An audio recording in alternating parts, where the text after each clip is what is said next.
Hey, what's good, y'all? It's the kid, Jered Sanders, aka Mr. Hope is Dope, and you now tuned in to Pin Game 101. Check out Talk to Me Nice, Friday, March 1st. Yeah.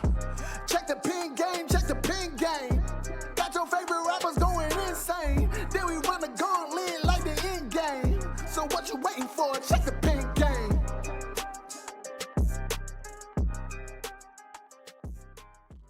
Yo, what's going on, everybody? We are back. It's been a minute, but Pen Game 101, and I'm super excited because each of us on here, me, Cutright, Luke, we all talked to Mr. Jered Sanders on the side, and now the three of us get to talk to him together, talk about his new album, Talk to Me Nice.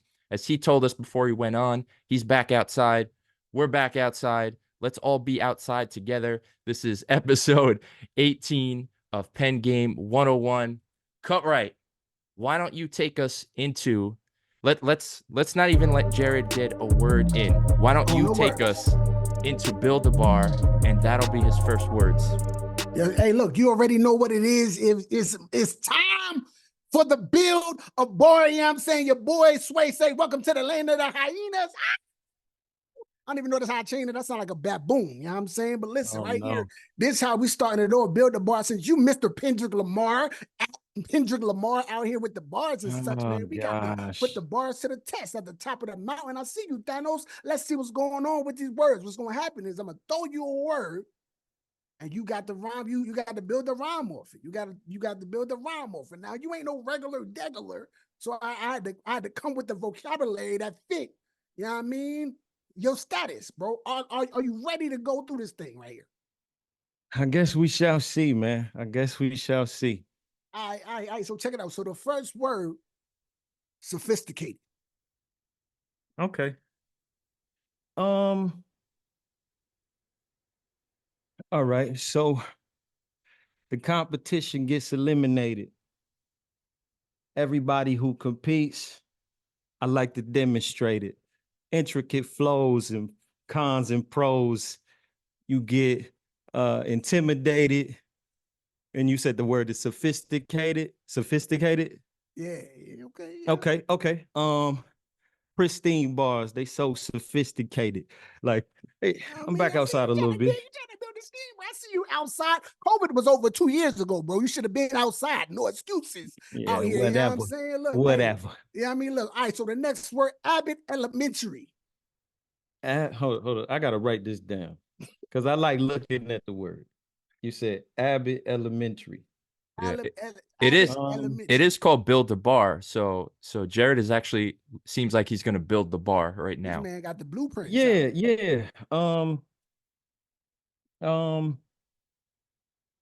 Let's see. Scientists with the flows, a lot of chemistry, acrobatics with the pros. I do it. Let's see. Abbott Elementary. So let's try this again. Intricate with the pros, common down the middle with symmetry. I paint pictures with flows. I do it vividly. All these rappers, my sons. I'm giving chemistry. I raise them up from the school like Abbott Elementary, like something like that. Okay. Now, okay. If y'all don't know what you're witnessing, bro, is that it's not just the rhyming of the words, but as an MC, there's schemes that's being built by looking at the word. You know what I mean? All right, Sailor Moon. Okay, Sailor Moon. Fighting evil by moonlight. No, I used to like Sailor Moon. Who didn't like Sailor Moon? I used to like Sailor Moon a lot. Let's see. In my old life, I used to pay a goon. Bringing out 4 or 5s, I try to spray the room. Let's see. Put on the shiesty, and I portray your doom. Me and my 4 kinfolk looking like Sailor Moon, like. Yo. So you said 3 down, 3 more to go. Greco-Roman. Oh my God. All right, Oh bro. yeah, bro. I'm coming with the vocabulary, bro. You're wilding. Um, um, the pen game, man. I sketch so potent, and all of y'all ashy. I bless all of y'all ashy. Uh, project those flows when I wrestle with the pen, and I wrestle with the pen. It's and I'm a knock those doors in. Uh, uh, German suplexes, how I Greco-Roman or something like that. Oh man, this Sir, is hey, you're you know, wilding right now. yo, sir, you know this is my favorite. I'm enjoying this. The sweat is But pouring it's down. it's You know good what I mean? acrobatics. It's good practice because I ain't done Right. this in a while. You know what I mean? I hear the gears turning. All right, look, Yeah, I'm gonna throw you yeah. a wild ball. Pause. Ambidextrous. It's ambidextrous. Now, do I gotta pronounce it that way? Nah, Yeah, bro. As long as you know what it is. You gotta say it that way. ambidextrous. Ambidextrous would be the word. Oh, I thought ambidextrous. Excuse me, hip hop. um, let me think. Spell it for me. Bro, you ain't finna get me Ambidextrous. to lie on this camera. um, AMBER uh, dextrous. That's it. yeah, yeah. Um, uh, sharp with the mental. I show you what a weapon is. I come from the block. My homies always treacherous. I'm good with the left. I shoot it when the weapon lift. I'm good with the right too. I'm ambidextrous. Okay, look, glass. He even said Last it look, wrong. He bro. even said it wrong, just That's like you. right, son. To make it He work, did it for me. you gotta He make did it it for work. me, bro. You know what I'm saying? You know what I mean? If Eminem could rhyme orange with orange and make it Right. work, bro. You Slant know what I rhyme, man. mean? Slant With rhyme is the goat. isotoners, you know what I'm saying? And Apollonia, bro. Listen, we could do it, Right. bro. Stretch. Right. Stretching out. Word to Right. Dot. Shout out to Dot. You don't know about that, though. But then, me and Jano reach God out this mother. All right, your last word, buttermilk biscuits. Buttermilk, like singular or Buttermilk plural? biscuits. Okay, it's gotta be plural.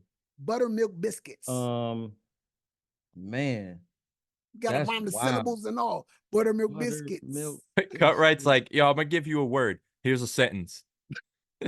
Let me think. Hydroxyribonucleic acid. Buttermilk biscuits. Um,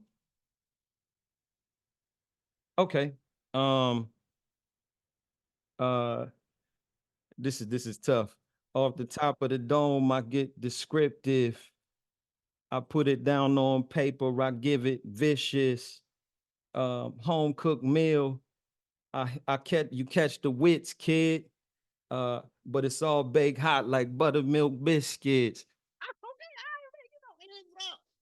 You Yeah, made you it. know, Hey, There we look, bro. go. Look, hey, yo, that not might be the bad, not toughest bad one. for I get not the toughest one ever, bro. You know what I'm saying? I was about to look at Galapagos, Greek words, not I'm bad, saying, not bad, hermeneutics, all that, bro. But you did it. Congratulations. not And he got bad. Yeah. you got better as you went too. So you warmed Right. up. You warmed up for those buttermilk biscuits. You had those warm biscuits ready to go. Yeah, Taste the man, hit me with the biscuit. cold start, man. You Take can't the have me out here goodness cold of the starting like that, biscuit. man. All right. So now that you did that, say what's up to the people. Now you could say hi to everybody. Oh, okay. Well, now. Hey, what's going on, everybody? Obviously, I'm not a great freestyler. But in any event, man, I'm the kid Jered Sanders, aka Mr. Hope is Dope, aka Mr. Talk to Me Nice, aka GOM's newest gunner. Well, not newest, but I'm definitely the last of the new ones. You know what I'm saying? Outside of Monster Tarver, because he older than me. So I'm gonna say I'm newer than him. But yeah, man, I'm just out here trying to do my thing. I'm a dad. I'm a brother. I'm a son. I'm a husband. So I'm just happy to be back outside again, dog. First track of your album, Talk to Me Nice, Right. is Morning Devo. So basically, I'll hit you with the song, whatever comes to mind that you want to tell us about it. Tell us about it, and then, mostly cut right for this part. We'll have like a specific question geared towards that song. Yeah, so I mean, Morning Devo, truthfully, this whole creative process for the tape was actually kind of interesting because normally I use the tapes to warm up for the albums. I actually kind of did it in reverse this time, right? So like I created the album first, and then I had the freedom to create for the mixtape. Like, because I wanted to make some, the way I had the original intention for what was going to be the next album was I was going to have one CD be all like singles, like all bangers, and then the other one be really introspective, right? And what ended up happening is I just could not write no bangers though. You know what I'm saying? I couldn't write nothing. Like, so I was very introspective and very meditative. So I didn't even really get to, flex at all until the project was done. So Morning Devo ended up being one of the first records I got to be like, all right, so I'm still kind of on this introspective momentum, but now I feel like I have the freedom to, really start putting some words together well. So Morning Devo really just gave me a chance to try different flows and different cadences and, get more choppy with stuff. Cause the album, I didn't really get to do that too tough. Like, so I was like, all right, well, now we back outside again. So I started realizing, oh, okay, I'm starting to lace it again. So that's when, Talk to Me Nice ended up coming together. And Morning Devo more specifically was like the beginning of that process. Right. So listening to the record, I say, that you kind of kicked it off with a last time on Dragon Ball Z type of recap for the Yeah. whole journey of 4 or 5 years, including like the ministry, jumping into full-time ministry, dealing with the financial instability that sometimes accompanies that decision, how it affected your marriage and your confidence. How Right. important is it to you as an artist to be fully transparent in your music when writing a record? For me, I think it's really the only way to be. Like, I feel like the real is gonna remain. Like, ultimately, I feel like, the people that's, out here having fun, that's great. That's great. But the space that God's got me in is like everybody's rapping about how God is good. Like, he got me rapping like, okay, explain why. You know what I'm saying? Like, don't just leave it there. Don't just say, everything is a turn up, these days, and I get it, you know what I'm saying? But bro, I'm approaching 40. I don't got time for that. Like I don't got the time for all that. So for me, I'm just kind of on some the real is what's necessary. That's the stuff that's gonna live on. That's the stuff that's gonna really minister to people and sit with people. Right. Now, on this song, you had a particular set of 4 bars I wanted to pick out. You said, it's not a prize if you can spot the wicked. Milk or meat is not the problem, homie. It's the competition. Culture of the game never mattered if the gospel missing. Pick a side, you either be a prophet or a politician. What inspired these bars? Yeah, that just taps into, really the space. One thing that I will say, like in contrast, what Christian hip hop creates is an alternative, but it creates a very stark alternative to what's being offered by the world. Um, and so, like, if you can spot the wicked, you know what I'm saying, that's out here, like the whole, and it's really an encouragement to the Christian hip hop scene to really take a stand and pick a side. Like, it's not a prize if you could see, even in the believers, amongst the believers, you could see where they get their influences from. Like, if you could see immediately, okay, they got it from that person, and that person be talking some crazy stuff. You know what I'm saying? And so I'm saying, however, that milk or meat is not the problem. Like, if you want to turn up, that's not a problem. If you want to have heavy content, that's not a problem. The problem is when the milky versus the weighty conceptual Christian hip hop artists start beefing with each other, like they're at odds with one another. The culture, the genre, it didn't matter for us if the gospel was missing. So I'm saying pick a side. Like, the line in the sand is here. Like, the world is getting more and more wicked. Pick a side and stand on it. That's really what I wanted to say. Right. All right. The next track is 300ZX. Am I saying that right? Is that Yeah, how it's supposed to be said? yeah, Okay. yeah. Yeah, shoot, that's I used to have a T-top 300ZX. It was a 19, I think it was a 1987. My pops let me borrow his sky blue T-top 300 Nissan 300ZX. It was fire. And what ended up happening is that car brings back memories, right? And one of the memories specifically that it brings back is what a time that was. I mean, like what a time that was, what a difficult time and season that was. And so in specifics, 300ZX really talks about how, I was, involved in, some criminal activities, and I got away from that. But well, at least I thought I did get away from that. And then next thing I found myself being held up at gunpoint. I've talked about it on other records. If you've heard Daylight Savings Time, I talked about it on the intro. If you've heard the Gift of Gab project, Gift of Gab 2, I talked about it on Slick Rick. I actually got it on another record called Food that I think I leaked on Instagram for a little bit, but I really kind of, addressed that on 300ZX, and it just felt like dreams and nightmares, dog. Like it felt like listening to Meek Mill Dreams and Nightmares. So I was like, all right, let's hop outside for that too. Okay, dope. Kobe's back. I mean, Kobe is that's my Michael Jordan. You know what I'm saying? Like, contrary to popular opinion, that's my guy. You know what I'm saying? I grew up on Kobe for sure. And so because of that, at the same time, like I used to feel like I was a grinder in the Christian hip hop scene, right? So like prior to the 4 years of absence, I felt like I had dropped, it was like 10, 11 projects in 5 years. You know what I'm saying? So I was like almost 2 a year. We was on people's helmet. And so that time of silence allowed me to kind of process things, see what I could provide to the game, see what I could provide to the space, and then decide to create something. And so Kobe's back was like me, Mamba mentality, like, all right, Kobe's back, we back outside again. So yeah, that's really what that whole record is about. It's just talking heavy. Right. So now, in a few bars into the album, right after that crazy Fresh Prince bar, I ain't even gonna mention it. You know what I mean? You said that we are not alike. They're using the gospel in their records. Like, what are your thoughts on a seemingly new wave of secular artists who just jumping in the box? You know what I mean? Throwing Christ on the record just to get a buck. You know what I mean? Like, I know when it comes to the thought of Kanye, there was a real hope. You know what I'm saying?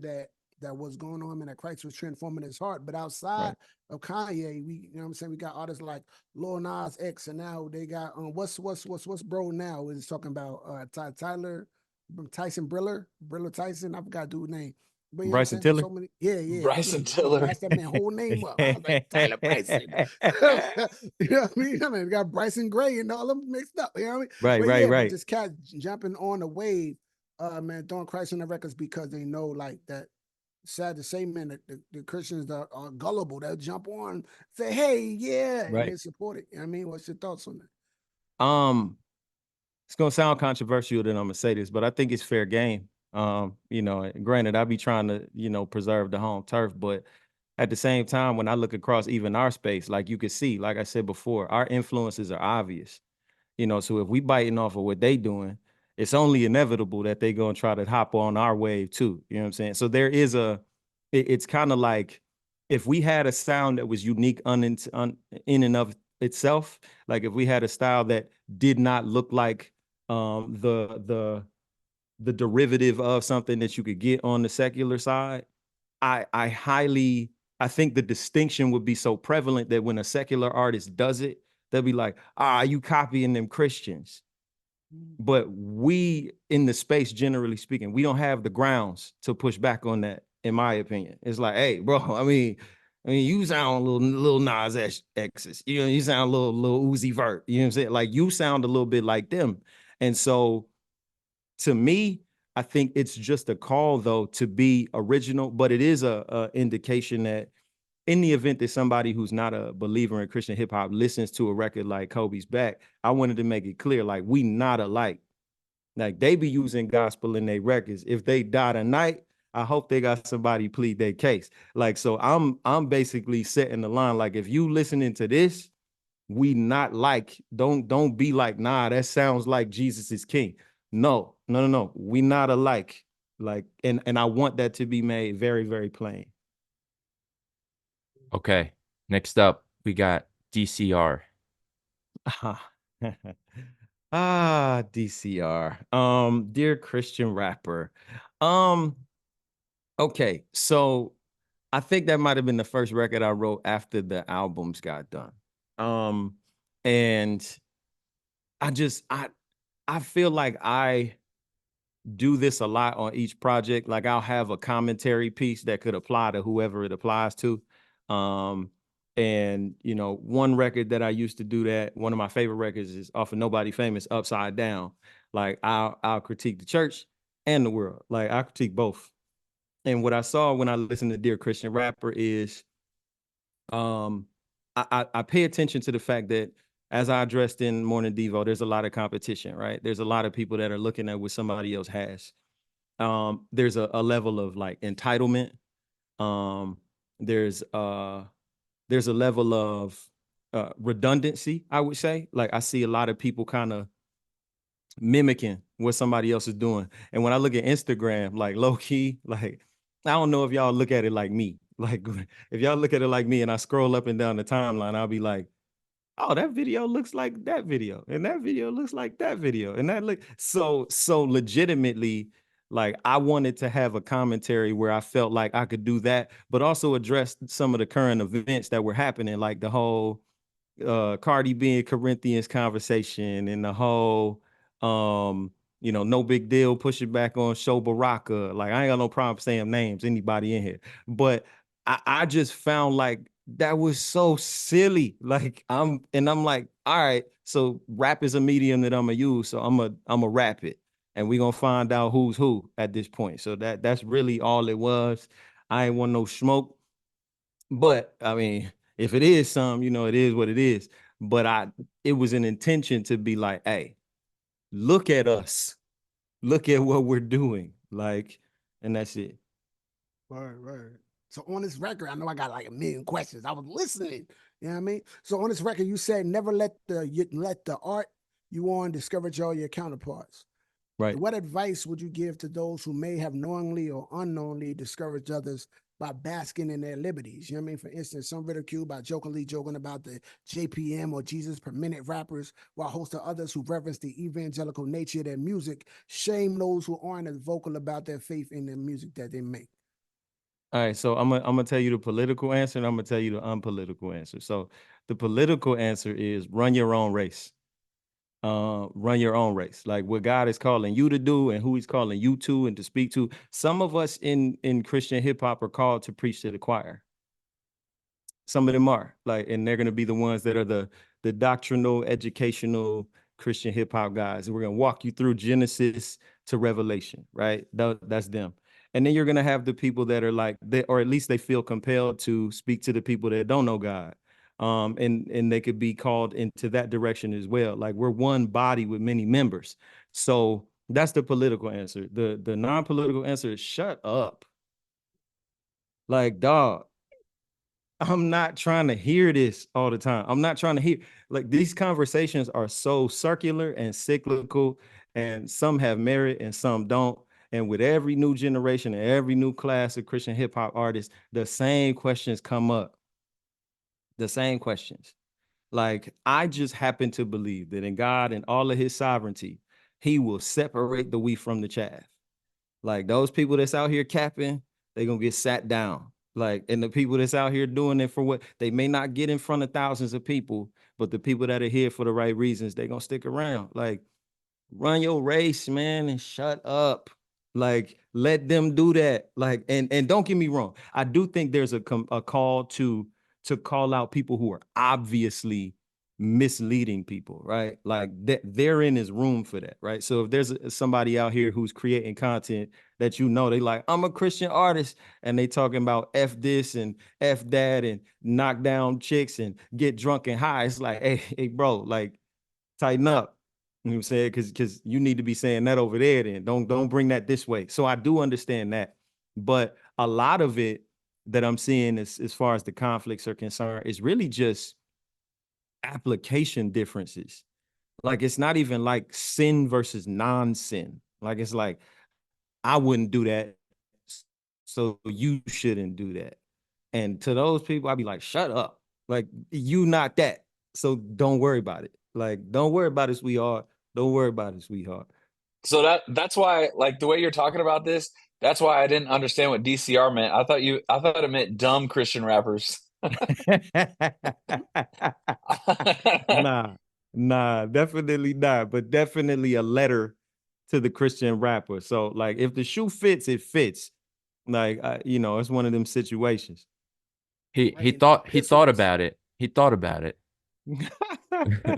It was in his head. He was like, Should dear, I? Should I? dear Christian rappers, dummy, dummy. Yeah, All I'm right. saved enough to reconsider the title. You know what I'm saying? I'll be like, dumb Christian rapper might not go too well. So, dear sounds better. Dear. All right. Next track. Ah, man. Uh-huh's that's one of my favorite joints. Like, and Wait, but if you should have saved it, then that joint is fire. I'm sorry. that's one of my favorite joints, bro. But I just it doesn't fit it didn't fit the subsequent projects that are gonna release, but it was fire though. So I was like, yeah, like we gotta let this go. We gotta let this clip go. Like one thing is like I found myself in the past to be a hoarder of beats and a hoarder of records. So I have lots of records that have never seen the light of day. Like, and I'm like, nah, when you're putting together a project that's your first project in 4 years, it's like, hey, you're gonna have to step right. You know what I'm saying? So is really just that. It's like, all right, we back outside. And really it's in contrast to the next record on the project. Like is calling out the stuff that I've done that imitates the industry and imitates the world. And then the next record talks about like falling out of love with that stuff. So it was actually sequenced that way on purpose. And that next record is The Breakup. And Right. Cut Right, you want to ask your question, and then he'll probably be able to provide more context. But this is a dope flip of the idea used to love her. And the reason I say flip is because, like, we know a common, and most people who I've heard redo this idea use the personification of hip hop to tell a story of how they fell out of love. Where the first half of the song, you're pointing out how hip hop lied from the start and the sacrifices and things you did to try to earn her love that never panned out, and how that led to the breakup. And I thought that was a really dope, just part of the record. Appreciate it. Yeah. Yeah, I mean, he basically articulated it. I'm not gonna cap. Like I tell people now all the time, bro, I don't even listen to rap like that, like for real. Rain sounds, running water, white noise, like airplane sounds, jazz, like instrumentals, like that's the type of time I'm on. Cause like rap is, in general, like it's not as, and maybe it's just me, you know what I'm saying? Like I feel like my breakup with hip hop is like, it's not you, it's me. Like it kind of turned into that, right?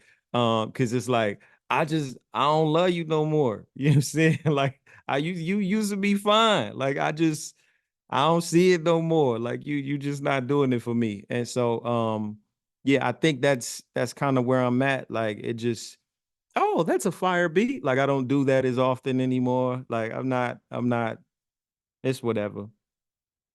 Man, I'm with you on that too, because of all the music I've had to listen to over the years. So you're on that ASMR tip where you're just trying to get like nice sounds into you so you can focus. Yeah, like I'm for real. Like when I pray, I used to pray and had I used to have CCM in the background, like with words, and even that started to get on my nerves. I was like, oh my God, where's the ambient sound? Like I just want to feel like I'm in the holy of holies. You know what I'm saying? Like, like to me, like it works. It just works better. And so like hearing it's almost like listening to certain types of worship, like when you're trying to pray and meditate, it sounds like guided meditation. Like, and I'm like, shut up. I don't need to hear you. Like, this is my time with God, like I'm selfish now. So, yeah, bro, I still worship lead at church and all that. So I still sing all the time, but I definitely am not listening to like rap. to be like, wow, did you hear this new rap thing, this new rap project? I'm just not there no more. The next track is Baby Steps, but I want Luke to throw in his comment because and actually Cutright's got one too. So I'll let them say their stuff, and then you could comment. Well, yeah, we're doing a different format, so I needed to give some context to this. So whenever I do a interview with people, I do like a deep dive on their catalog. And so Mhm. just so you know, I like dug in the crates. I like dug deep, bro. And I've been listening to like some stuff, right? So when it came to Baby Steps, I noticed that you pulled this line out before in one of your old songs. So you throw back to Common song "The Light" with the "I never had a love like this," but you also use that line from a song way back in Black Butterfly. I never had a like love. And I feel like your prowess on the mic, it can be likened to Common. Do you find yourself migrating towards him because you have similar styles? Do you feel like it just connects or relates with the listener a little more easily? Or because you just like to pay respect for the people that have done it before you? Or is it something else? You know, like it's just curious to me because I feel like if there was any other rapper I think sounds like Jered Sanders, I could see the Common connection. Okay. So I would say this. I find that people enjoy that which is familiar, right? It almost is like a subconscious nostalgic effect, right? Like, so when you hear something that's like, oh, I heard never knew a love. Okay, I know that, like, and it's like light bulb. Okay, I'm interested now. So like sometimes it's a science to it, like for real. Um, and like Common is definitely, I would say, in my like personal top 10.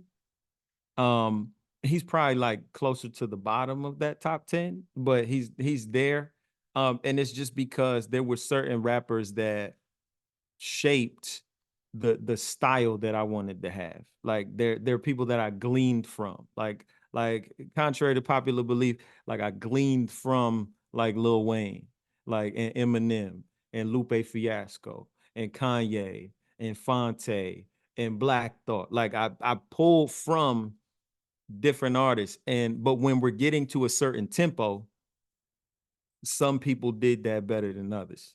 And Common, at that particular BPM, that's the pocket. You know what I'm saying? Like, so it's 100%. real, it's head nod music that works. And so yeah, I think there's a familiarity. Like people who really do a deep dive, they'll realize that like sometimes I'll point back to old songs. Like I'll point back to old lines. Really, um, so that people who are fans and been supporters for a long time, they're like little Easter eggs. You know what I'm saying? Like, whereas for a new person, maybe they'll go back like you did and they'll listen and be like, oh, I kind of heard that before. Like, and it gives it a new life. Like it gives it like, oh, there's a breadcrumb. Like, oh, this guy, he's trying to make sure that people are still paying attention. So I'm glad you picked that up, man. Like I ain't gonna cap. I was surprised. Man, work for the FBI, man. He out here deep diving through the taxes and everything.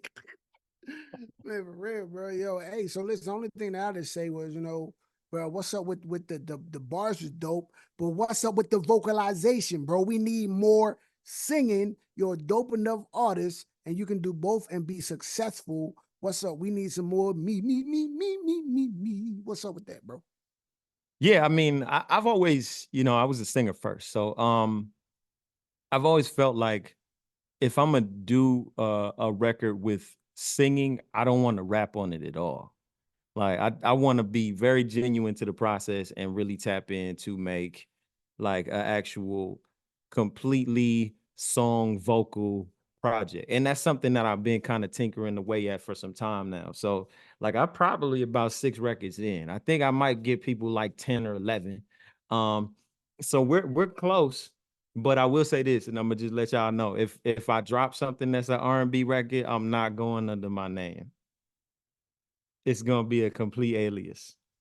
And no, Okay. it's not gonna be like Music Sand Child or nothing like that. It's not nothing like that.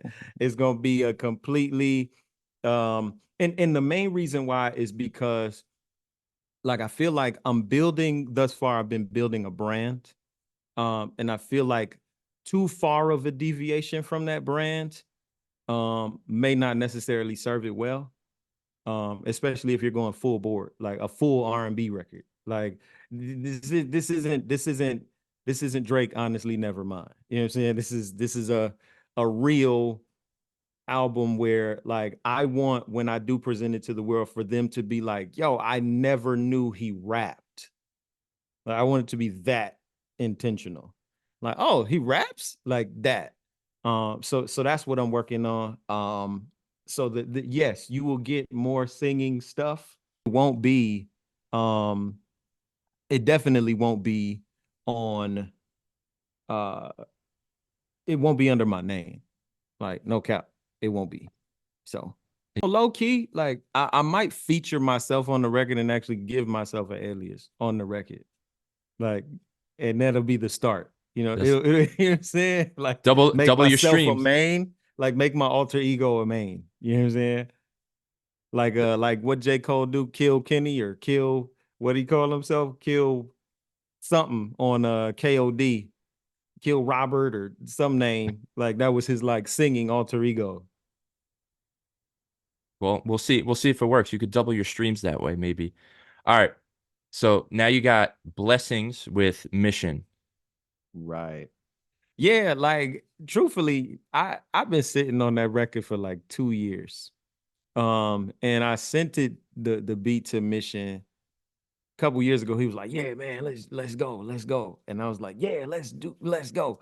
And it wasn't time yet. So like like so it's crazy because the verse was written.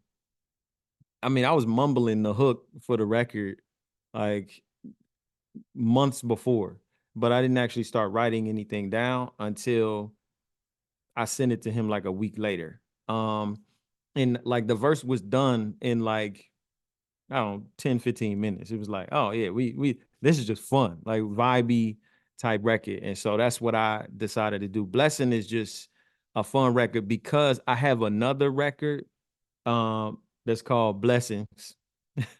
And that has Vori on it, formerly of Dream Chasers. Um, and that one was called Blessings too. Like, and so I was like, I can't put them on the same project though, because you're gonna have Blessing Part 1 and then Blessing Part 2. And people gonna be like, well, this is a whole different song. So I was like, yeah, let's not do that. Let's break it up a little bit. And me and Mish, like I feel like we've got a decent collection of songs together where like the records are dope. Like the first record I did with him was different off of Hurry Up and Wait. That had me, him, Eris Ford, and Belief. And then the next record that we did together was Proud off of Missions Project. Um, that might be one of my hardest feature verses, like in a while. Like so, then I reached out for Blessing, and so we got three now. You know what I'm saying? So we in the game, and that record's people seem to like that record a lot. You know what I'm saying? It streamed really really well. So I'm like, oh okay, cool. Like maybe I need to collab with Mission more often. Yeah. All right. Next up, Arizona. Oh man, I'm trying to get a sponsorship, bro. Like I ain't gonna cap. Like I'm trying to get a sponsorship, dog. Whether it be Arizona Ice Tea or the Arizona Diamondbacks, I don't care. Like either one. Like we could That's let's a go. sync. That's a sync Yeah. song, Oh, kind that's of. a sync song. Yeah, like because I was like, because in sync, you gotta be mad covert with like the Christian messaging. Like, because like granted, they want clean language, but they want you to be a little more covert with the language. And I was like, how can I talk about a message that pushes against pride and hateration? And you know what I'm saying? How can I do that? And then I was like, oh, you don't even gotta like me. Like, and I was like, okay, let's go. Like, and it just happened to come out that way. And so like we'll see how it goes. I think we'll make more of a big push once it's out there to the public. Because because that's a real goal for us to go ahead and start pitching that more for sync. Okay, dope. And you took this one to New York. You brought in Selah the Corner and William Kata. So back up. Oh man, that record was motivated by pride. I'm capping. Not pride all the way, but definitely like oh, y'all stop playing in my face. Like, and so it was crazy because the homie YP, like we'll joke back and forth sometimes. And I keep noticing they be like gritty CHH, gritty CHH, and they be like floating this banner around. And I'm like, yo, why I don't never get brought into these conversations? Like, why you don't ever like call my phone? Like, I don't understand this. And so they were like, nah, man, nah, we trying to do something of our own. So like you already got your lane. You do your rap thing, we do the gritty CHH. I said, oh, okay. So you think somebody playing? All right. So so I ended up making the record. Like I heard the beat.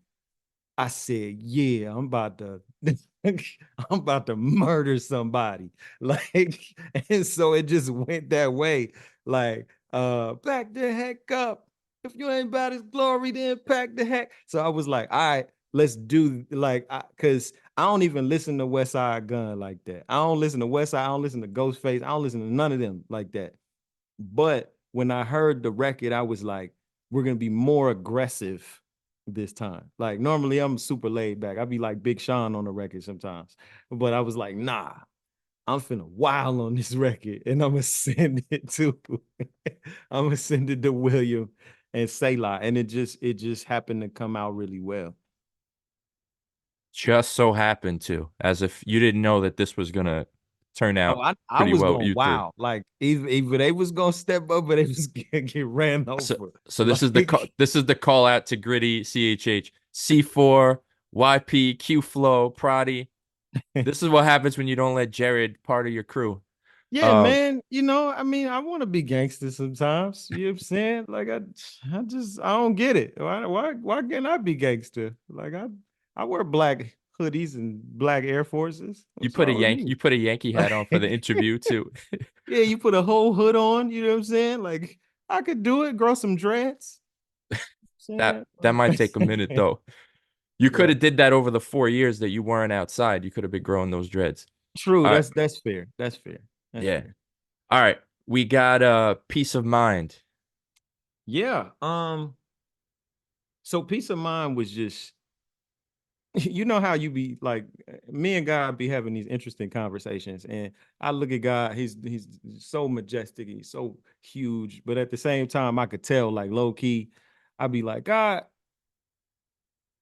yeah, I'll be acting up, but I don't want to hear you tell me that. Like, so like I don't want you to tell me that. So I'm gonna like pray by myself. Like, and so that record in and of itself was me being as candid as I could with God in conversation. Like, and honestly, a part of what ended up happening is I had a couple different revisions of a part of those verses on different records. And the records just never fit the album. Like, I was like, but this one, yeah, this would go perfect. Like so it just kind of went that way for that record. It was just a conversation with God type stuff. And I hope it resonates with people. Because the only other one that I would have swapped it out for was a record I got called DNA with a Fireman, who's been worked with Kanye before. But I didn't feel like CHH was gonna be ready for that record just yet. So I had to go with the milder approach. Really dug how you approached prayerlessness and how you feel Jesus responds to us. Why is it, in your opinion, is it so hard for people to pray, even as believers, when talking is the thing we do almost more than anything else in the entire world during the entire lifespan? I think some people look at God as God and some people look at God as a father, right? And I think the conversation really kicks off and this is, in full transparency, my relationship with God significantly evolved when I stopped thinking of God like my earthly fathers, right? Because I didn't always have the strongest of relationships with my earthly fathers. So that affected my rapport with God. However, once I started to know God more for myself, and you start having dialogue with God, you start to realize that he's significantly doper than like the heavenly fathers the earthly fathers that you could have. So for me, I think a lot of people are grappling with dealing with juggling the majesty of God versus the relatability of God, like the personhood of God. And so sometimes their prayers are like, oh God, all in the universe, who's put all the stars in place. And yes, he's those things, right? But he's also very personal. And if you don't balance those, then I think the prayers will be hindered. And I think a lot of times people just don't pray because they don't know how to pray. They think that their prayers have to sound a certain way. And when you start thinking of God as a more of a person than just an entity, like I think things change.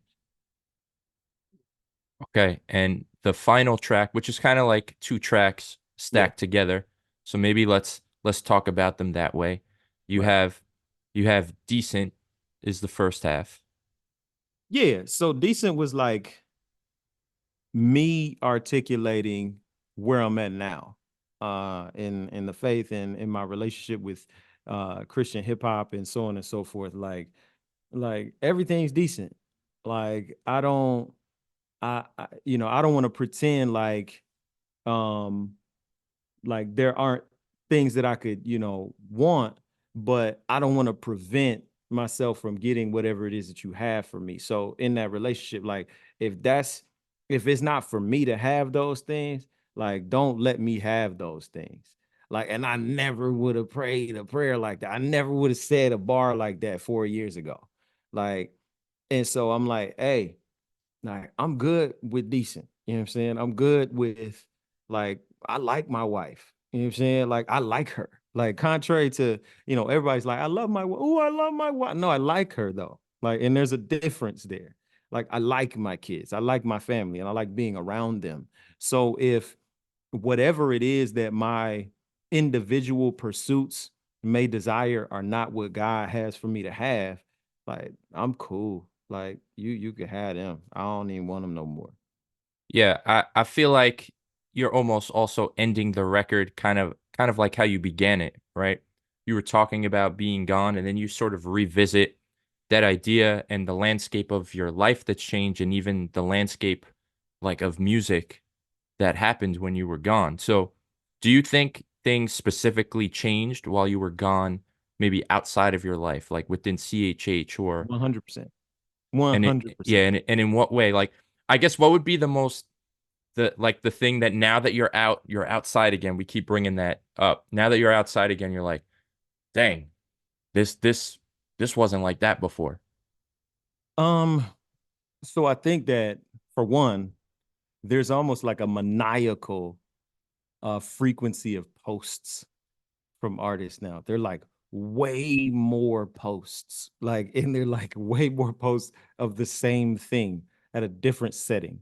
Like there's way more of the idea. And I think in research, it feels like what social media has become a lot of times is like television broadcasting. So what an artist is trying to do is create appealing enough content for you to want to stay on their channel for as long as you can. So the reason that you're being rewarded for frequency now is because once somebody likes what you do, whenever they hop in on the sales funnel, like they start to go back through your stuff. Like they start to be like, oh, that's cool. That's cool. That's cool. Oh man, they've been doing this for like 4 months. Let me go find out all of this stuff. Like, and so I've realized that music a lot of times, especially CHH now and Instagram even, is like it's a sales funnel. Like social media is like top of the funnel. It's the thing that introduces people to you. And then they get down a little further into the funnel and you're like, oh, now they're streaming my projects. You know what I'm saying? And now after streaming my projects, oh, on my Spotify, it's got my merch link. Now they're buying the merch. So they're further down the sales funnel. And now you're converting them into mailing lists. You're converting them into something. And so it seems to me like because of the marketplace element that is Instagram now and that is social media, like I'm seeing significantly more frequency, but I'm also seeing that success leaves breadcrumbs. And so you're seeing a lot of people repeat what somebody else already did. Because when I was, the last time I was posting consistent visual content was 2020. We were barely outside of COVID. And I think the only people that were trying to post consistent videos at that time was like Toby Nwigwe and like me. Like, and that was it. Like one take, simple reels, 10, 15, like it was that. I come back outside 4 years later and I'm like, hey, yo, like what in the world is going on? Like these people got like 40 pieces of content for one song.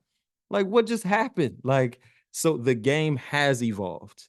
And I think that that's a good thing. But I think, like I said, the real is what is gonna like last. Like, and so what I found is you have to find out what your supporters like about you. And then you have to give them that over and over again. If you start doing what somebody else finds success in, you're gonna distract your actual people from you and point them to the person that you were copying. So I mean, but it's kind of dope. Like I'm not gonna cap. It's kind of dope. Like I salute the entrepreneurial spirit that a lot of these guys have. I just realized that my space now is to analyze what the space needs and provide that. And then that's just gonna be what you get from Jered Sanders. You're not gonna get what none of these other dudes are doing. Yeah, man, you just got me like real excited to clip this piece for like an artist tip. And you completely validated a conversation I had yesterday with a bunch of like indie artists when I was talking Word. about creating content that your fan base likes and then kind of using other content to gauge. Basically everything you just said makes me feel like that I knew what I was talking about. So I guess I'm Yeah, on a good and, path. and it's a guess. I mean, don't get me wrong, because it's no different than merch. Like there's ads that you use that are testers, and the stuff that does the most, like that gets the most attention, it's like, all right, now I could descale from the marketing budget for these things that nobody cares about, and I can start funneling the money into this place where people are going for it. This ad works, so let me use that. And when you get about 4 or 5 templates of what's consistently working for you, give that to your people over and over and over again. Like, now, is there something fanatical about that? Yes, because I can't do it. Like, if I see somebody do the same thing over and over again, I'm gonna be like, all right, next. But that's not how the general population thinks. Like, the general population is Patrick Mahomes is Patrick Mahomes. So anything Patrick Mahomes, I'm gonna watch it. You know what I'm saying? Like, and that's what I'm gonna do. Like 49ers, anything 49ers, that's what I'm gonna watch, like no matter what. And that's how the general population works. So if you can figure that out for your people, what those things are that they consistently want to see from you, go for it, man. Go for it. Because it's all a test until you figure out what works. Yep, yep. That's good, man. And the second half of that song, Falling Off. Yeah. Yeah. Like I said, I don't really like rapping no more, dog. Like I feel like low key, I feel like I am falling off. Like I feel like I don't care. Like a lot of the young cats in the space, like they're going and they're making like 50 videos and 50 reels, and it's like, yeah, I can't keep up with y'all, dog. Like, and so it causes you to think, well, maybe I'm cool if I don't do this no more. Like, maybe I'm cool. And me and Guy had a good conversation about that. Me and the wife had a good conversation about that. Like, I had to ask her. I was like, yo, you cool with me dropping some music? You know what I'm saying? Like I actually asked that question because I know what comes with the demand, right? Because as the momentum goes, you get the big push from the distro, you get the support, you start shooting videos, you start staying away from family, you start booking shows. It's like, hey, so this time you've had me for these last 4 years, that's gonna change. You know what I'm saying? You cool with that? And she was like, yeah, I'm good. Like I think, and I was like, all right, so let's go. And at the very end of Falling Off, I actually tell people the next album's title. So, kind of like the Marvel Comics movies, at the very end, you got that hidden ending that kind of divulges what's next. So, yeah, the announcement for the next Avengers movie is at the end of Falling Off. So if you skip the credits, that's on you. Don't tell me Yeah. I didn't tell you. No, that's kind of what I wanted to ask you too, because you're like, I'm famous enough. I've done it. I'm tired. So it kind of almost sounds like a farewell album for Hmm. you. Like, are you just laying it out there and then dipping out? I know you said you want to sing, do stuff like that, but has that come across your mind like maybe this is it? Um, sometimes. Sometimes. I'll say that. I'll say like, yes, I had this ambitious goal of having 4 projects this year, but the way that Famous Enough sounds, like if I don't ever rap again, I'm Gucci, dog. Like it's kind of like that. Like if the book closes at the end of that, like it's like I'm not saying I'm retiring, but it's definitely Jordan over Byron Russell though. You know what I'm saying? Like the push off and the hold in the form at the end. Like it might be that, bro.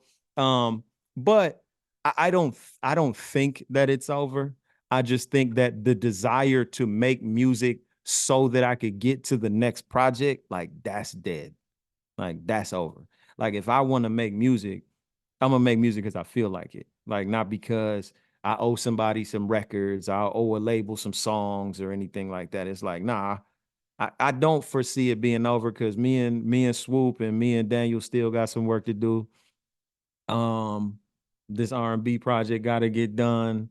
There's still some bucket list artists in CHH that, what I'm saying, if the opportunity strikes, and I present them the right record, I'm pretty sure something like that could get rocking. So, but I'm not. So I wrote in, long story short, from May 22nd of last year until December 22nd of last year, like I wrote 65 records and recorded 65 records. So in 4 years of absence, it sucked, but in 7 months, I ended up writing 4 projects worth of music. So I think that's good enough. You know what I'm saying? Like 4 years of absence, 4 albums. You know what I'm saying? Like we're good. Like we caught up, guys. Like we're caught up. Um, so if I don't do anything else, like I did the counts, man, that'll be 17 projects in 9 years. So I'm Gucci, bro. Like if I don't never like if I don't ever rap again, I'm Gucci. I would rather be, you know what I'm saying, like the samurai with the all white beard with the samurai sword and and it's like, hey, if I have to, you know what I'm saying, I'll chop somebody's head off. But like I would rather like sit down with my fingers like this, listening to the wind blow and just chilling. Like I would be cool with that. So and plus like rap is just like rap now. Like so it's got to make me want to hop outside for me to really continue to do it. Okay. Yeah. I remember from other times that I've interviewed you, you're like, yeah, I got about 7 projects done and I'm just going to roll them out. But then you had that 4 year absence. So now technically you could probably take another 4 year absence and you got enough content to Oh, we cover it. out like that's what I'm saying. It's like, hey, because I mean, I'm dropping some bombs this year. You know what I'm saying? Optimistically speaking, like if this is it, I'm cool. You know what I'm saying? Like if I'll be like, I'll show up to the flavor fests and stuff. just to be a spectator. Like I want to be one of the people that like teaches a panel. Like I don't even want to rap like on stage. Like don't have me jumping up. Like, bro, I got a line that people are gonna hear. I said, being 40 plus in the mosh pit is embarrassing. Like, I don't want to be that. Like, as I get old, I don't want to be that guy. You know what I'm saying? So for me, if by my 40th birthday, I'm sitting up there cooling out, going to these conferences, talking about how to balance ministry and family life, that'll be me. Like, you know what I'm saying? Like, I'll be that guy. If rapping is cool, but rapping, it don't define me anymore because I know who Jered is outside of what Jered does. That's dope, man. Love to hear that. You and I were talking back in the fall. This project, or at least a version of this project, was supposed to drop. Weren't you supposed to do like one in October, one in November, something like that? Yeah. So Well, actually, not. It wasn't this project. It was the album. Okay, so that's what I wanted to ask you about. What changed? I guess you kind of talked about it a little bit, but what changed with the rollout? Where's the double album fall into this? Like, what was the whole rundown that made you kind of change course on everything you were doing? Okay, so in selfishness, right? I'm gonna tell y'all something that's an insider secret. I got tired of waiting.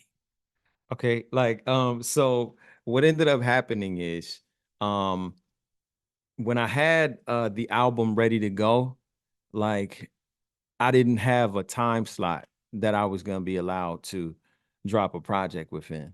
And because GOM has their calendar of events, right? And I was like, all right, let's get this project out. We ready to go. Let's go. And the schedule did not permit. So being that the schedule didn't permit, I also saw this as an opportunity because when I first came to GOM, me and Biz had a conversation, and one of the questions he asked me is, he said, "So what do you want to do? Like, what do you want to do musically?" And I said, "Eventually, I want to have my own imprint." And so I said, "Now is as good a time as any. If for anything, like it would benefit the GOM release if I started to have some upward mobility and momentum on my own, right?" And so that's when I started making some phone calls. Me and Doc had a good conversation. I had some music that was ready to go.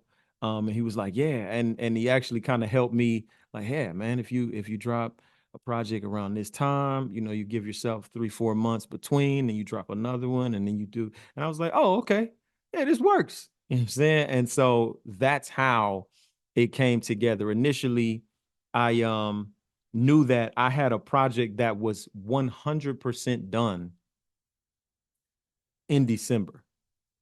Like the double album was done in December. And I didn't have a prospective date that I was going to get a green light for it until like the middle of the year, this year. I was like, nah, I can't do that. Like I can't do that. I got too much material. So, me and Biz had a good conversation. So this will be one of the 4 projects that releases this year. And the next one is the album with GOM, and it's actually a double album. So Famous Enough is 2 separate albums. There's the Famous album and there's the Enough album. And they would come out at 2 separate times, probably about a month apart, because I don't want to space them out too crazy, because they do go together. And then probably do like a collector's edition where it's like track 1 through the end. But yeah, that's kind of how it went. Like the timeline really happened because I was looking at the schedule and it just wasn't permitting at that time. I'm gonna need a Famous Enough vinyl when it comes, just so you know. No. You know what? I said it. It's like real talk. Me and a video director named Timber House Films were talking about Dr. Mill, we're talking about doing like a short film, like really filming, like, because we want to create some content that extends beyond the Christian hip hop space. Like, I want to create something that lives on forever. So vinyl is definitely something that is that. But I mean, I would love to direct a short film and do like instead of doing like a tour like regular hip hop artists do where they just go rap across the country. Like, nah, let's like rent out some movie theaters, like 10 of them, and go to them and premiere the short film in the theaters. Like, and that will That's be the dope. tour. You know what I'm saying? Like, and I think it would live on throughout the space. I'm like, let's go film festivals, man. Let's really go there. Like, if we're gonna go there, let's go there. Because I think the album deserves that kind of push. I think that album deserves that kind of intentionality. So yeah, the vinyl is definitely a thing. Okay. You know people gonna bite your idea now, right? We're doing movie theater tour for our album soon as they see the episode, bro. Man, as soon as they see what happened, and I made it a joke, like as soon as they see what happened Friday, I feel like mad people gonna bite. Your consistency in your art, the way that it looks, the transitional sounds of the changing TV stations, radio frequencies, the beat selection, the variety in your flows, your performances, the features you choose, all of it is so consistently good. It's so impressive to me. You are so intentional in every aspect of your art, but I know at the same time, you also share your music with a lot of people before you release. You have an open-handedness to what you do. So how do you navigate the line of consistency, fighting perfectionism, and then giving your art away and allowing feedback? But you know what's funny? Like I'm gonna keep it a being. Like when it comes to like the final versions of anything, I tend to be the only one with it left. Like so a lot of people get the roughs, they get the sketches, they get the general ideas, but the finals, I tend to keep them pretty close to the chest. You know what I'm saying? Like, I'm like, I can't let you, because I want you, generally speaking, I want you to experience the final version of the project just before it releases. So it actually sounds new. Like one thing about learning through the creative process is like the roughs are cool, but like when you get a chance, just like actors, they're in the film, but they're not there in the post production, right? They're like, I was there, you know. I know the scenes look really cool, but they didn't see the color grading, they didn't see the cuts, the transitions, they didn't see the edit, they didn't see what made the magic happen, right? And so, like the creative process for me is like it's a process, and I think that you'd be arrogant to keep things solely to yourself if the goal is to present the best product possible. Like when you're signed to a record label, that project passes over a lot of hands. You know what I'm saying? There's a lot of people that hear it. Like you got to pitch it to the radio guy to be like, which of the songs are gonna work for radio? And like you got, if you pitch it to the person for editorials or interviews, it's like, okay, so what's gonna appeal here? You send records to the DJ record pool. Like there's certain records that are gonna work, and there are some that aren't. So I'm willing to cede that I don't know everything in the process, but I do know that if I can, tap into the listening ears of people, because I listen to it more than anybody. You know what I'm saying? Like I'm the one that's like listening to it, like, hey, man, I gotta re-record that part. Like I'm going through it way more. Like, so for me, sometimes it's to get a fresh pair of ears.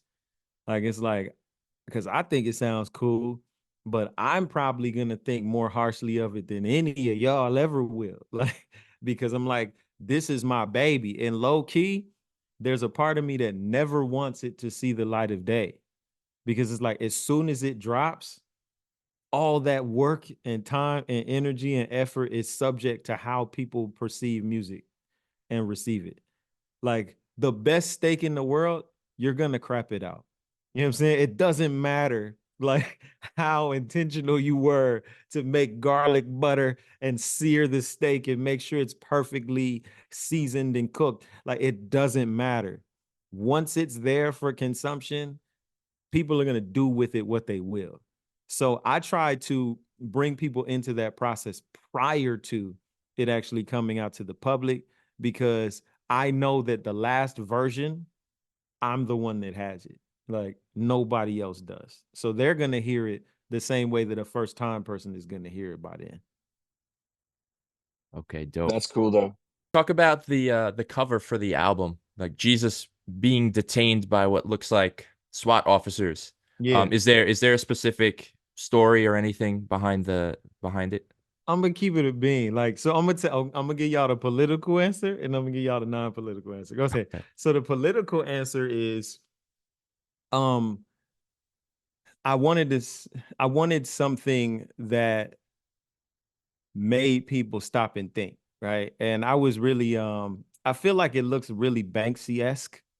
Like, I feel like it looks like a Banksy piece. Like, but what I wanted to do is like show that, white Jesus was smiling, right? You know what I'm saying? Like he's smiling, like he's locked up by the swab, and he's like, hey, how you doing? God bless you.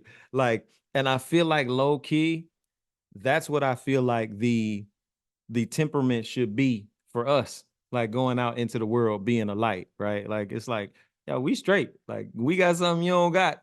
Hey, you tighten up. Like, but okay, so that's the political answer. The non-political answer.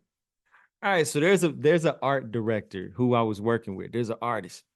Yo, when I tell you this was the most frustrating process ever to get this artwork from this person, it was like, and you know when you get like gaslighted by people and like they'll be like, hey man, I'm so excited, this is such a great idea, I have something to you in 2 days, and you be like, all right, bet, cool, that's what's up.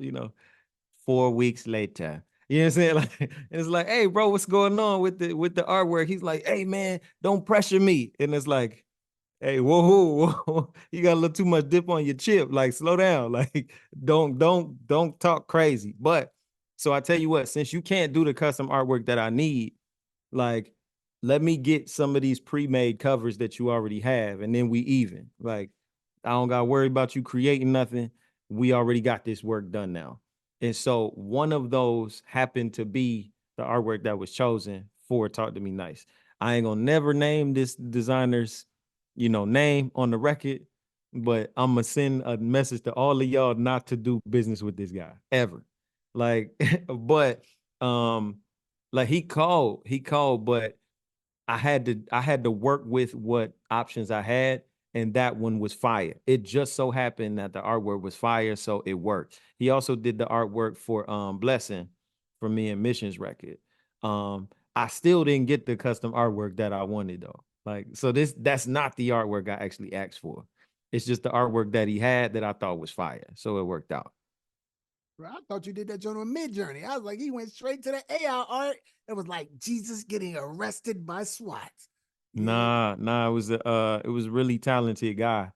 He tried to gaslight me and told me he don't got no more respect for me because I keep on asking for my artwork. And I was like, well, I That you pay respect for, right? I'm like, I respect honesty and integrity, so I don't care what you think. Like it is what it is. Like, so he still owe me like $50. So like it's still up there. But yeah, it's, as far as I'm concerned, maybe he really needed the oodles and noodles or whatever. May or may not have been asked a couple other rappers I've interviewed. So I got to ask you, who is an artist you've worked with who you just know smoked you on the track?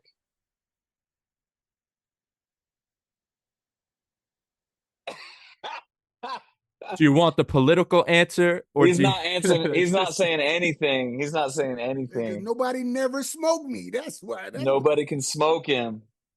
So the political answer is That's what I was waiting. That's what I was waiting for.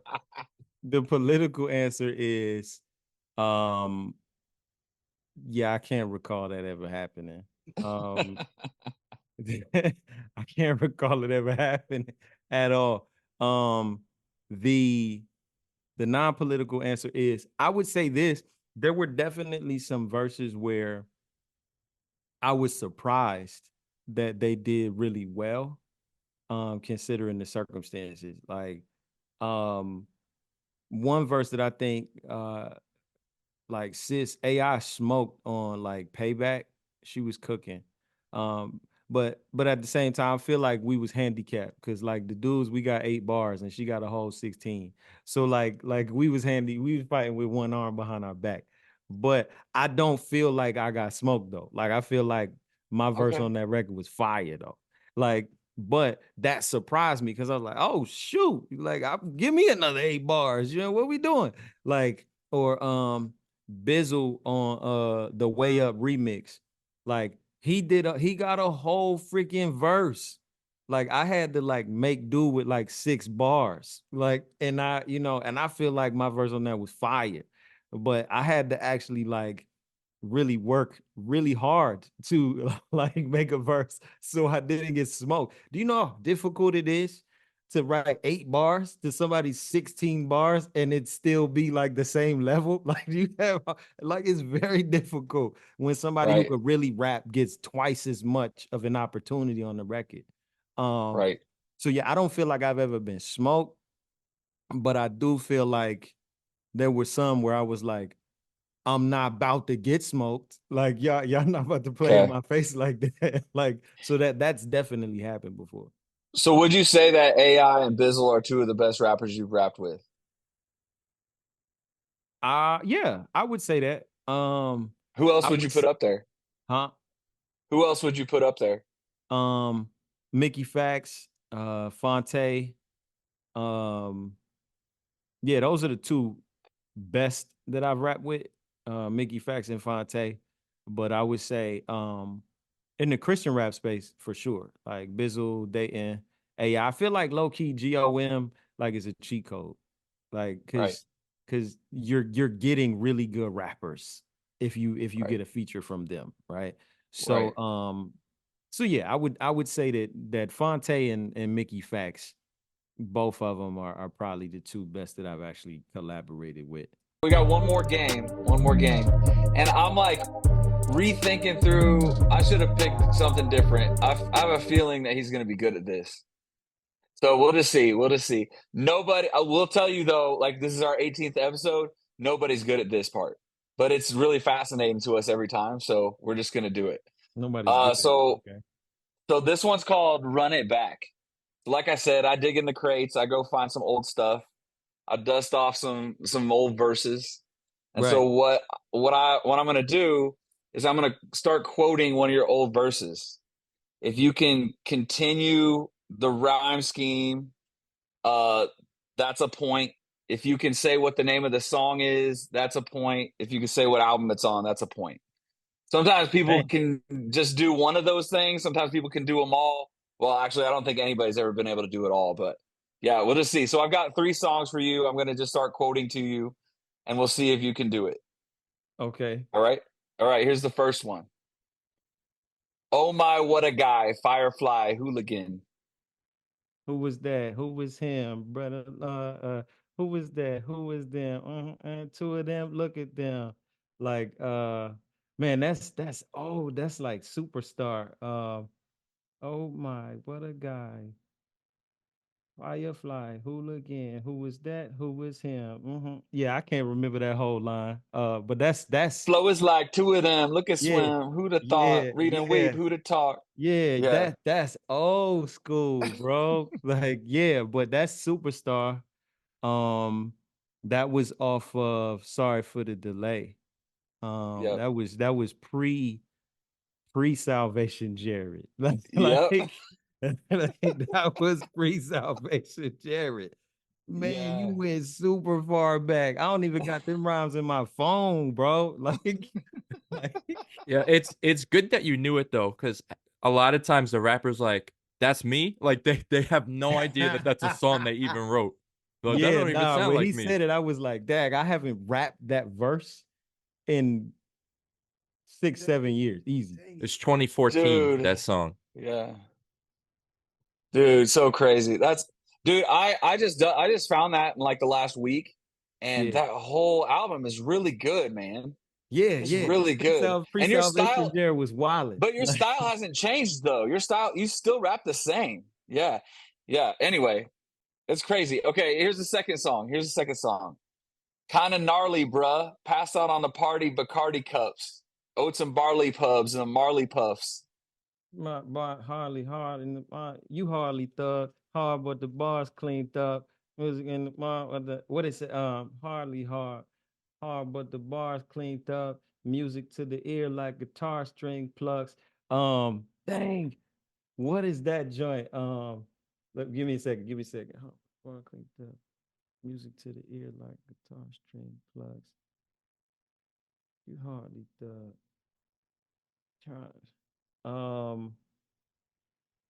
Music to the ear like guitar string plucks is where I'm thinking. Music to the ear like guitar string plucks. What in the world is like? That part is right. Music to the ear like guitar string Yeah, you plucks. got it. But Yeah. the next line though, you got to get the next line. Um. Music to the. What's the next line? I can't remember the next line. Give him the next. Give I'm him the in next line. I'm in tune with the bunch like Darkwing Duck. I'm in tune with the bunch like Dark Winged Duck. That line sounds so familiar. Yeah, I can't remember the song. I can't remember the song. It's But a I know the freestyle. line. It's a It freestyle from it 2016. is it the did I rap? Oh no, is that from the DJ Booth freestyle? No, I don't think so. No, this was I think it was I think it's a Rapzilla freestyle actually. I think Was it a we're the ones that Rapzilla put it out. freestyle? Something like that. The artwork on it looked like it had Rapzilla at the bottom. Maybe someone stole it. But I think this had like 5 verses on it. It's Child of the King is the name of the Oh song. my gosh, no. Yes, it is a Child of the King. Oh no. Yes, it is. It is. That's off of Hope is Dope. That's Child of the King. Okay. Okay. That's what it was. Okay. Someone, Yeah. yes, you know how it is when if I'm looking on YouTube, people just take like whatever screenshot or whatever just so they could show it's Jered Sanders, you know. So yeah, I didn't know. Word. Yeah, I All remember right. now I remember it. Um, yeah, that's the last verse of the song. God, yeah. Okay. And then this last one, I know you're gonna get this last one, but this is one of my favorite verses from you, so I couldn't not do it. I had another one, but Justin said keep it to 3, so here we go. Look up, man, look what God cooked up. Could have took us with the beam and a touch, but Oh, good God, that's look mean in up. the Look at what the clutch. guy cooked up. Could have took us with a beam and a touch, but good God, that's mean in the clutch. Team in the duck with a rough bunch and a don't play game like putt putt. Gotta let God be the gut punch. He's running a play like hut hut. If you really trying to have a dust up, yeah, that's way up the remix. Yep. That's off of the I think he put that on the GOM project. I think he did. Yeah, he had well, I think he had it on his light work project. He did like a Oh, that's because the right. Yeah, original was 7 was like on his first light work, and then on the next one he did just a remix to it. Yeah. It yeah, was yeah. crazy. That one was that's the one I was saying. Like Bizzle came in, GOM. This is the remix. Oh yeah. It'll That's be split crazy. ripped to pieces. I'm like, you're not gonna body me. You're not handicapping me and thinking I'm about to get smoked. Like it's not. So yeah, I remember that one for sure. That's the one that people was like, oh, Jericho rap. You know what I'm saying? So Yeah. Anyway, thank you. Thank you. You're a good you were great at that actually. He was probably the best of that. Yeah, one of the Yeah. we'd have to go back. There was like one or two other that were pretty good, but this was like a top. This was a oh, I top 3 remember performance. The I top 3 kid you not. performance. I saw Derek Minor didn't know the words to his song, and He I was was the one. He's like, that was me. Like, None of them. None of them. Oh, right. I just get in the booth and press play. was yeah, yeah, wasn't nah. D1 good at? I felt like D1 was good at everything. I couldn't find anything before. Sorry for the delay though. I was really looking. Yeah, And I know you had so been around. so sorry for the delay was like the condensed version. So the first project I dropped was called While You Were Waiting. And that was like an EP. And Okay. then I did Sorry for the Delay, the EP, which was like 8 songs that had Black Butterfly, that had Rockefeller Chain, that had All I Think About. And then when I decided to go, say, all right, I'm giving my raps up for Jesus. You know what I'm saying? Like the old distributor took all the old stuff and combined it and Okay. made Sorry for the Delay like a whole compilation. Like I remember that because DJ Official, like he really rocked with that project. Like I was like, Like what? Like this is, so he was a fan, man. Yeah. You put it out with DJ Booth? Is that what you did? Yeah, sorry for the delay. While you were waiting, both of them dropped in. Cause I'm really cool with DJ Z. Like Brian ended up he created his own Audio Mac. Like this was when Audio Mac first kicked off. And so I remember he made me like a verified user like on Audio Mac because I was like one of the first like 500 people. And yeah, then they I met Skyhook from DJ Revolution and Sway in the Morning. I met them through Brian. And so I never got the chance to like, formally thank him in person. But yeah, Brian helped put me on, man. He really did. That's cool. That's cool. Well, it's really dope. I'm glad I could find it that way. I just I had to like, when you're Googling and you're like, you don't want to find new stuff, you got to like put a minus before everything that keeps coming up and you just keep going back farther. Yeah. Anyway, sorry, random tangent. Sorry guys. I was just geeking out for a second. No, that's No, fine. you're good. I mean, it worked. I mean, it works out. Those are the things that are always fun, man. Bringing back Child of the King. Oh, come on, man. Yeah.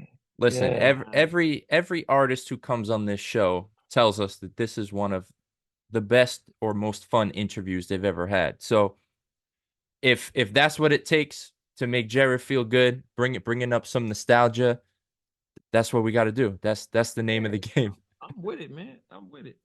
So Jered Sanders has just run the gauntlet of Pen Game 101 with us. He took us to school. He played the games, did pretty well. We discussed the pen and broke down the album. Jered, how are you feeling after you've run through the entire show with us?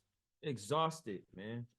Like, I'm gonna keep it a bean. Like freestyling, I haven't done that in so long. So thank you for forcing me to think again. Like, cause low key I did. I felt like, all right, I think I'm getting the feel of this again. You know what I'm saying? But that was fun. The nostalgia pulling back some of the old records was cool too. And yeah, man, I thank y'all for having me, dog. Like it's an honor to be back outside again. If even for just this year, it's an honor to be back outside and be outside with people that, I feel like have genuinely been concerned about, anything that I have to say. You know what I'm saying? So that's always a dope thing. All right, bro. Well, we're so pleased to have you. It's been a long time. It's been a long time coming. Indeed. So glad that you were able to do this. And man, everybody go and check out Talk to Me Nice. And then stay tuned for what's coming because what's coming sounds incredible. And we haven't heard it yet. All right, yo. Peace, everybody.